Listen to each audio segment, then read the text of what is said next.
Assalamualaikum warahmatullahi wabarakatuh. Allahumma sholli ala Sayyidina Muhammad wa ala ali Sayyidina Muhammad. Zainab wafat. Kata-kata itu diucapkan Rasulullah Shallallahu Alaihi Wasallam dengan penuh harap, penuh cinta, dan penuh sayang kepada mereka yang pernah memberi janji setia kepada beliau. Rasa haru menyesak di dalam dada semuanya, sehingga seluruh orang Ansor menangis sambil berkata, "Kami rela dengan Rasulullah sebagai bagian kami." Setelah itu, Rasulullah Shallallahu Alaihi Wasallam kembali ke Mekah untuk berumrah.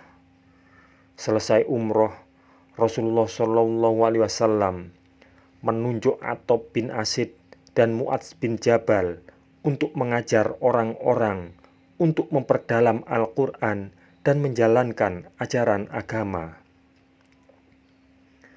Kemudian Rasulullah Shallallahu Alaihi Wasallam pun kembali ke Madinah. Kini di seluruh jazirah Arab tidak ada lagi orang yang berani mengganggu atau mencela Islam. Gembira sekali kaum Ansor dan Muhajirin.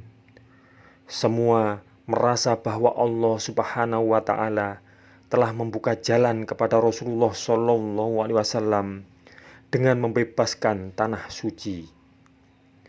Mereka gembira karena penduduk Mekah telah mendapatkan hidayah dengan memeluk Islam, termasuk beragam kabilah Arab yang telah tunduk dan taat kepada agama Islam ini. Apalagi kemudian berbagai utusan kabilah-kabilah Arab yang lain berdatangan dan menyatakan memeluk Islam di hadapan Rasulullah Shallallahu Alaihi Wasallam. Namun, segala ketentraman di dunia ini pasti ada kurangnya. Saat itulah Zainab, putri Rasulullah Shallallahu Alaihi Wasallam wafat. Sejak jatuh dari unta dan mengalami keguguran kandungan, Zainab memang tidak pernah sembuh.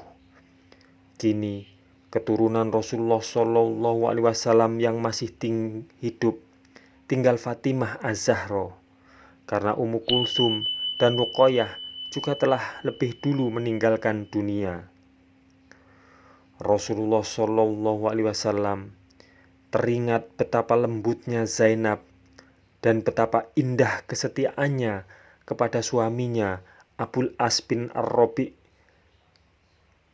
Hati Rasulullah Shallallahu Alaihi Wasallam sedih sekali.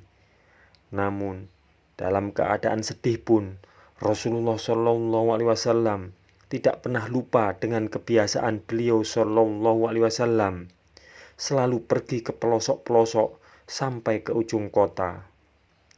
Beliau Shallallahu Alaihi Wasallam menengok orang yang sakit dan beliau Shallallahu Alaihi Wasallam hibur orang yang menderita. Allah Subhanahu wa Ta'ala pun menurunkan rahmat dan kasih sayang untuk menghibur hati Rasulullah Shallallahu Alaihi Wasallam yang sedang berduka. Kemudian lahirlah putra Rasulullah Shallallahu Alaihi Wasallam dari rahim Mariah, seorang budak Mesir yang dihadiahkan Muqawqis kepada Rasulullah Shallallahu Alaihi Wasallam. Saat itu Rasulullah sudah lewat 60 tahun. Alangkah bahagianya hati beliau. Putra laki-laki itu beliau beri nama Ibrahim.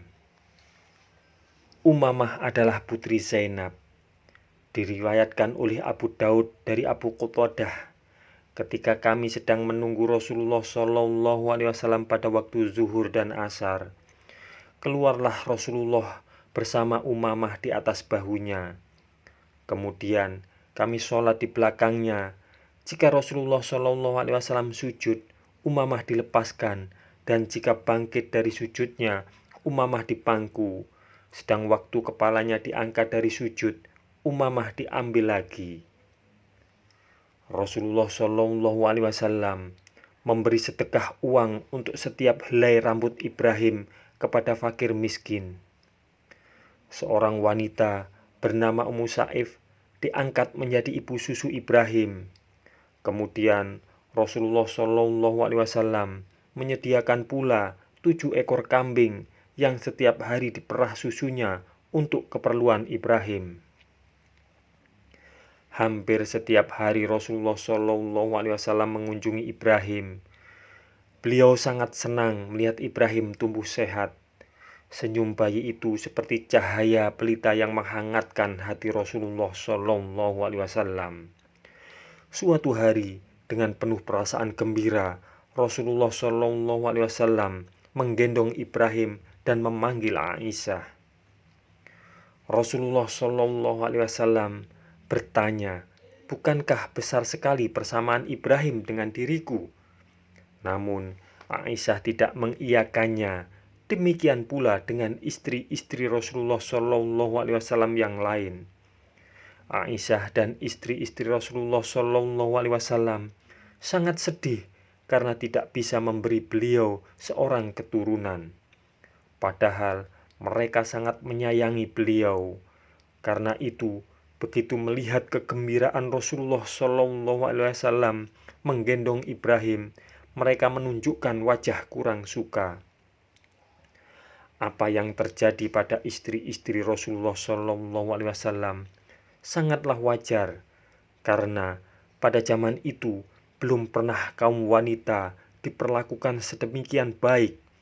Begitu sayangnya mereka kepada Rasulullah Shallallahu Alaihi Wasallam, sampai-sampai mereka menganggap beliau Shallallahu Alaihi Wasallam lebih menyayangi istri yang satu dibandingkan yang lain. Pertentangan ini akhirnya meresahkan hati Rasulullah Shallallahu Alaihi Wasallam. Beliau memisahkan diri dari para istrinya. Karena sudah lebih dari sebulan Rasulullah Shallallahu Alaihi Wasallam hidup menyendiri, kaum muslimin menjadi gelisah. Mereka takut kalau ternyata Rasulullah Shallallahu Alaihi Wasallam menceraikan istri-istrinya. Umar bin Khattab datang menengok Rasulullah Shallallahu Alaihi Wasallam di tempat pengasingannya. Umar menangis melihat punggung Rasulullah Shallallahu Alaihi Wasallam yang berbekas tikar kasar. Rasulullah Shallallahu Alaihi Wasallam menghibur sahabatnya itu dengan mengatakan bahwa kehidupan akhirat jauh lebih berharga daripada harta seluruh bumi beserta isinya. Setelah itu, giliran Umar yang menghibur beliau. Umar terus bicara dengan Rasulullah Shallallahu Alaihi Wasallam sampai beliau Shallallahu Alaihi Wasallam merasa terhibur dan tertawa.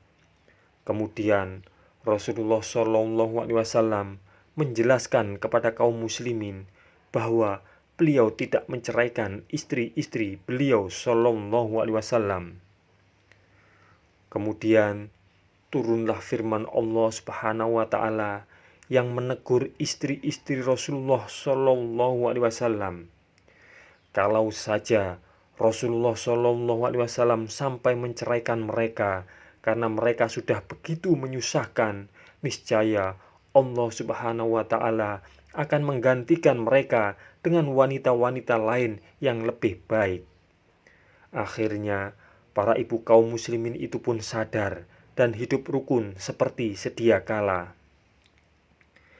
Tidak ada laki-laki yang memperlakukan istri-istrinya sebaik Rasulullah Shallallahu Alaihi Wasallam. Beliau Shallallahu Alaihi Wasallam senang bergurau dan senang melihat mereka bergurau. Dari hadis riwayat Bukhari, dari Aisyah berkata, "Saya pernah melumurkan adonan tepung ke wajah Sa'adah, dan ia pun membalas melumurkan adonan tepung di wajah saya, sehingga membuat Rasulullah Shallallahu Alaihi Wasallam tertawa." Semoga kisah ini bermanfaat untuk kita semua. Wassalamualaikum warahmatullahi wabarakatuh. Mudah-mudahan kelak kita akan mendapatkan syafaat dari Nabi besar Muhammad Sallallahu Alaihi Wasallam. Amin. Amin. Amin ya rabbal alamin.